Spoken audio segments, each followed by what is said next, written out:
Hello friends, let's class Bengal YouTube চ্যানেলে তোমাদের সবাইকে ওয়েলকাম।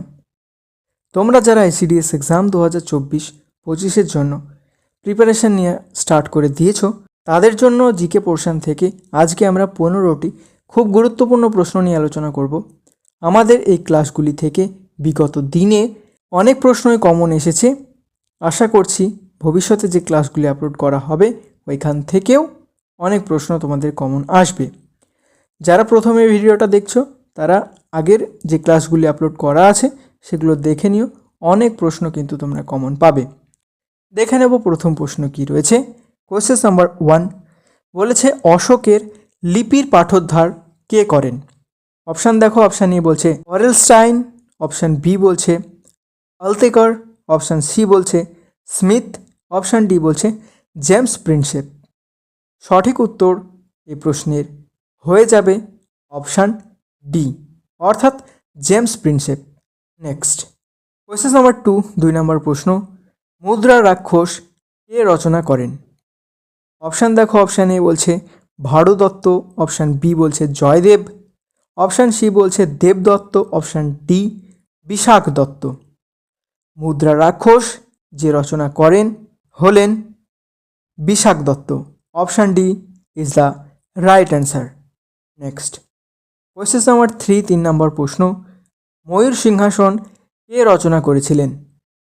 অপশান এ বলেছে নাদির সমর, অপশান বি বলছে আসাফ খা, অপশান সি বলছে ইতমদ খা, অপশান ডি বলছে বেবাদল খা। সঠিক উত্তর এই অপশানগুলির মধ্যে কোনটি হবে? এই প্রশ্নের সঠিক উত্তর হয়ে যাবে অপশান ডি, অর্থাৎ বেবাদল খা। নেক্সট কোয়েশ্চেন নাম্বার 4, ক্যাশু কাদের স্বর্ণ মুদ্রা ছিল? অপশান এ বলছে চোলদের, অপশান বি বলছে গ্রিকদের, অপশান সি বলছে অশোকের, অপশান ডি বলছে ধর্মপালের। ক্যাশু স্বর্ণ মুদ্রা ছিল যে রাজাদের, তিনি হলেন option A is the right answer. Next question number 5, epitome গ্রন্থটি কে রচনা করেছিলেন? অপশান দেখো, অপশান এ বলছে জাস্টিন, অপশান বি বলছে হেরোডোটাস, অপশান সি বলছে টলেমি, অপশান ডি বলছে মেগাস্থেনিস। সঠিক উত্তর এই অপশানগুলির মধ্যে কোনটি হবে? এপিটোম গ্রন্থটি রচনা করেছিলেন Justin. Option A right answer. Next question number 6, শিখদের প্রথম গুরু কে ছিলেন? অপশান দেখো, অপশান এ বলছে বান্দা, অপশান বি বলছে গুরু নানক, অপশান সি বলছে অঙ্গদ, অপশান ডি তেগ বাহাদুর। সঠিক উত্তর কি হবে? এই প্রশ্নের সঠিক উত্তর হয়ে যাবে অপশান বি, অর্থাৎ গুরু নানক শিখদের প্রথম গুরু ছিলেন। নেক্সট কোয়েশ্চেন নাম্বার 7, 7 নম্বর প্রশ্ন, হুমায়ুন কথাটির অর্থ কী? অপশান দেখো, অপশান এ বলছে বিজয়ী বীর, অপশান বি বলছে আল্লাহর বান্দা, অপশান সি বলছে সৌভাগ্যবান, অপশান ডি বলছে ধর্মযোদ্ধা। কোনটি হবে সঠিক উত্তর? এই প্রশ্নের সঠিক উত্তর হয়ে যাবে অপশান সি, অর্থাৎ সৌভাগ্যবান। হুমায়ুন কথার অর্থ সৌভাগ্যবান। নেক্সট কোয়েশ্চেন নাম্বার 8, 8 নম্বর প্রশ্ন, মধ্যযুগে কে ঘোড়ার ডাক ব্যবস্থা চালু করেন? ঘোড়াতে ডাক ব্যবস্থা চালু করেন তিনি কে? অপশান দেখো, অপশান এ বলছে শের শাহ, অপশান বি বলছে আকবর, অপশান সি বলছে শাহজাহান, অপশান ডি বলছে জাহাঙ্গীর। সঠিক উত্তর কি হবে এই অপশানগুলির মধ্যে?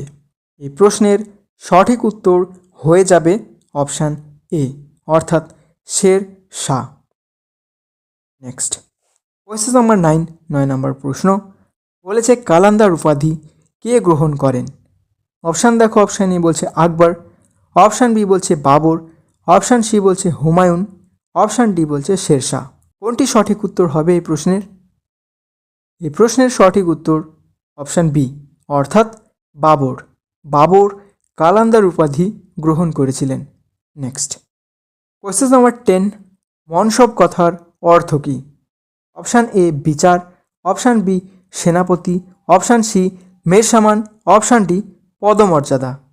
কোনটি সঠিক উত্তর হবে এই প্রশ্নের? এই প্রশ্নের সঠিক উত্তর হয়ে যাবে অপশান বি, অর্থাৎ সেনাপতি। মনসব কথার অর্থ হলো সেনাপতি।